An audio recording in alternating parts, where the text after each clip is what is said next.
Bom dia, sétimo ano A, B e C. Estou aqui através desse vídeo para passar para vocês, os nossos conteúdos que serão ministrados aos poucos através de videoaulas. Sabemos que estamos impedidos de estarmos tendo aula, olho no olho, na sala de aula, frequentando sala de aula, por conta dessa pandemia que tem assolado o mundo. Mas nós cremos que Deus está no controle de todas as coisas e que logo essa situação irá normalizar, certo? Então vamos lá, pegue o livro de vocês de história, vamos para o capítulo 6. Creio que vocês devem falar, professora, nós já iniciamos este capítulo? Sim, já iniciamos sim esse capítulo em sala de aula, inclusive já desenvolvemos até algumas atividades, mas nós não conseguimos finalizar toda a explicação. Então nós vamos aproveitar para recapitular. Aqui vai falando sobre a crise do século XIV, Vimos aqui as causas que levaram à crise do século XIV, os principais pontos que nós estudamos, que foi o aumento populacional, os problemas climáticos, e ou que também trouxe aí uma grande crise da produção que levou muitas pessoas à desnutrição, causando a fome. Então, nesse primeiro capítulo aqui, no primeiro subtítulo que fala a crise do século, ele está focado nesse crescimento aí demográfico, a oferta de alimento que vai se tornar pouco, o mau uso do solo que vai gerar o empobrecimento, causando aí a fome e chegando aí a desnutrição. Também somando-se a isso, seria as mudanças climáticas, nessas regiões aí que acabaram ficando mais forte, afetando toda a produção de alimentos. Diante de tudo isso, temos fome. Diante de tudo isso, vamos ter morte decorrente à desnutrição. Já no subtítulo que vai falar sobre epidemias, a força da peste negra, que está aqui na página 98, como aqui mesmo está mostrando para vocês. Ao lerem esses parágrafos do livro da página 98, vocês vão entender que a falta de higiene, a falta de saneamento básico adequado, vai acabar acentuando a contaminação, que nesse século aí 14 chegou na Europa, levando muitas pessoas à morte, levando muitas pessoas a fugirem de suas cidades para lugares, abandonarem suas cidades, as suas casas, tentando fugir. A história vai nos dizer que os judeus, mais uma vez, serão aí os culpados, os culpados por conta da ira de Deus. Está acontecendo essa epidemia. E vocês bem sabem que essa epidemia, ela vai levar praticamente aí 1/3 da população da Europa. Tudo por conta de quê? Por conta de uma doença que foi trazida para a Europa pelos porões, dos navios que vinham navegando no mar Mediterrâneo, as mercadorias que vinham ali, as pulgas hospedeiras dos ratos contaminaram as pessoas, o comércio que estava forte já no norte da Europa. Então, as mercadorias que iam chegando, iam descendo, as pulgas hospedeiras, desses ratos começaram a passar para as pessoas. E o que contribuiu? A falta da higiene, a falta do saneamento, os lixos acumulados, muitas pessoas aglomeradas em um só lugar. E aí a gente observa que foi rapidão essa disseminação dessa epidemia, levando morte de muitas pessoas. E nos dias de hoje, temos visto que isso não é diferente. Algo que aconteceu na Ásia e que veio sendo aos poucos trazidas para vários lugares do mundo, a globalização, né? E como vocês bem sabem, nós estamos vivendo num momento hoje, um momento de quarentena, estamos sendo guardados em casa para evitar essa proliferação e como que se faz? Essa proliferação que possa de repente fugir-nos do controle. Então, continuando o nosso assunto. Então, epidemias que foi lá no século XIV, acompanhada da fome, acompanhada aqui da morte por conta dessa epidemia também. No primeiro momento foi desnutrição, no segundo momento vai ser a epidemia causada pela pulga hospedeira do rato, levando muitas pessoas mortas. E vamos agora para o próximo subtítulo. Subtítulo esse que vai falar sobre a Guerra dos 100 Anos. A Guerra dos 100 Anos, ela foi uma guerra que foi travada entre a Inglaterra e os franceses, que durou um pouco mais de 100 anos. Guerra essa que foi motivada por questões políticas, questões econômicas. Seriam duas nações que começaram a disputar áreas de comércios, né? Ali na região de Flandres, além também disputavam a sucessão do trono francês. Essas disputas, elas não foi uma guerra que foi assim, tipo contínua, não. Foi uma guerra que durou um pouco mais de 100 anos, mas que tinha os seus momentos aí de paradas, certo? Algumas paradinhas, respiravam. E essa guerra de 100 anos, ela levou muitas mortes também, né? Essa guerra dos 100 anos. Esses conflitos geraram muitos gastos para as duas nações, tanto os franceses como também os ingleses.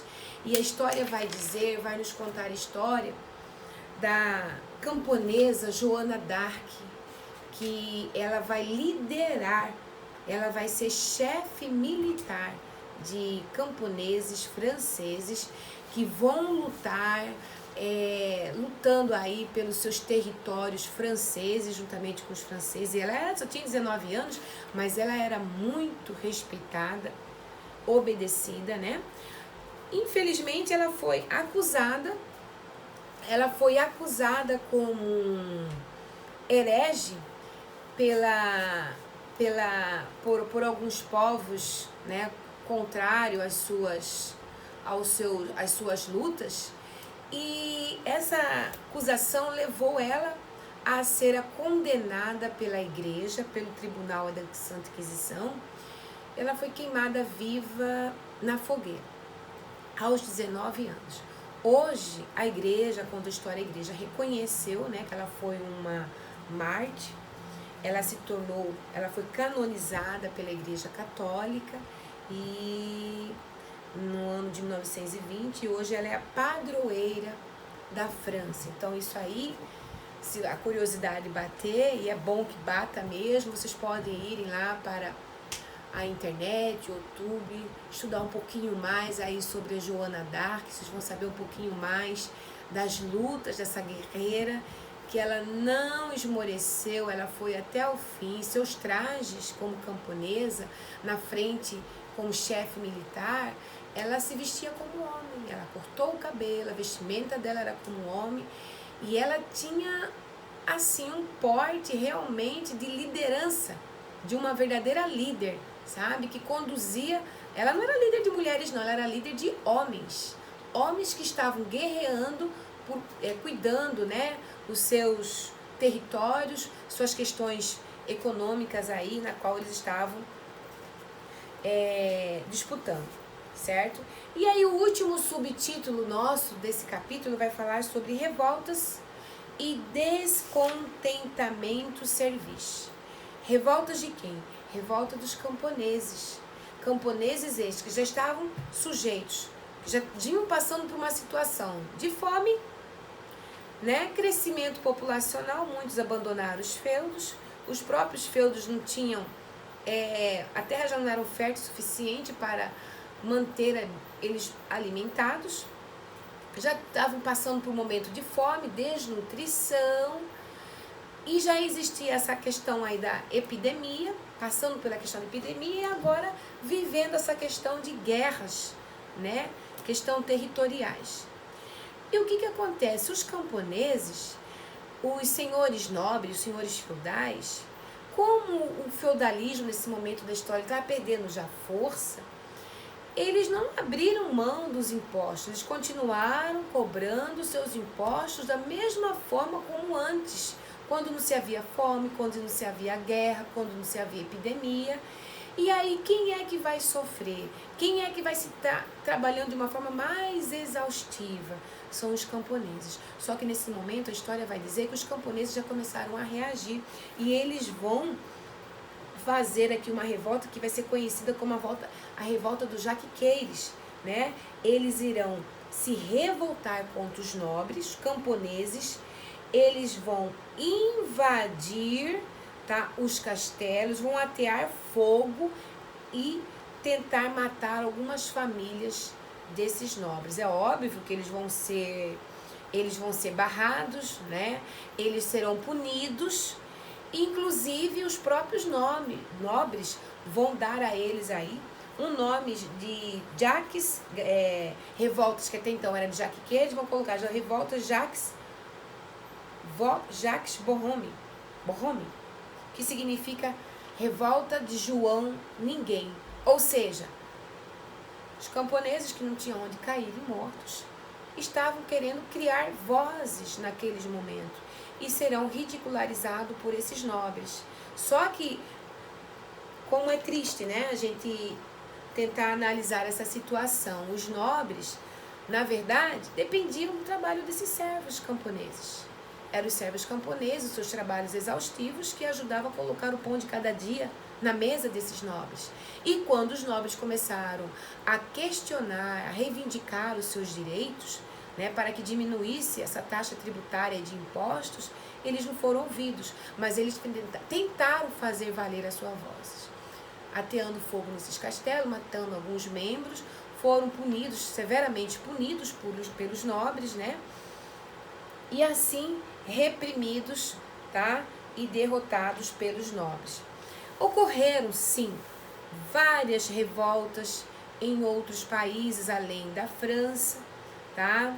Devido a essas convulsões sociais que estava havendo na Europa por falta de alimento, tudo isso que eu já mencionei, a guerra, as epidemias. Por esse motivo, os historiadores vão nomear este capítulo, nomearam esse período da história aí como crise do século XIV. Crise do século XIV porque houve fome, houve guerra, houve epidemias, certo?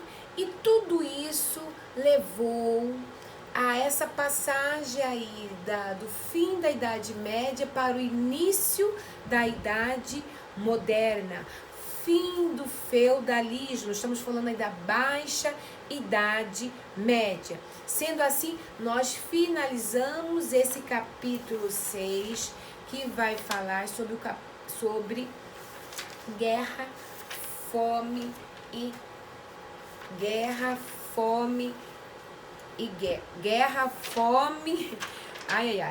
peste, fome e guerra. Já estou até cansada aqui de tanto fazer vídeo, criançada. Mas vamos lá para as nossas atividades. Vocês já fizeram essa atividade. Inclusive, na minha última aula, que eu tive no 7º ano A, no 7º ano B, com os alunos que estavam em sala, eu até andei corrigindo essas atividades. O que eu vou pedir para vocês? Eu vou pedir para vocês que me façam desse capítulo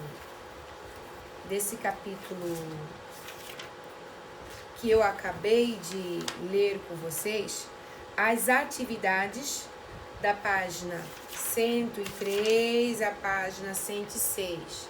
Se porventura você já fez, já corrigiu, ótimo. Então, vocês irão para a página do poliedro. Lá eu irei postar as atividades com resolução focada nessas atividades deste capítulo, certo? São atividades que eu estarei direcionando para vocês. Não tem como, eu não vou deixar na secretaria da escola nenhuma atividade rodada, não, muito pelo contrário. Lá na página da Poliedro vai estar lá selecionada, eu vou estar selecionando para vocês uma atividade para vocês desenvolverem referente somente ao capítulo 6 e ao capítulo 5, ok? Então, as atividades que eu irei pedir para vocês. Quem não fez, eu sei que a maioria já fez. As atividades da página 103, a página 106. Ah, professora, eu já fiz tudo. Muito bem. Então, você fica no aguardo, porque você vai visitar a página do Poliedro e lá vai ter umas atividades direcionadas para o 7º ano, tá? Relacionada ao capítulo 5 e ao capítulo 6. Mas eu quero que vocês façam com o livre entendimento de vocês.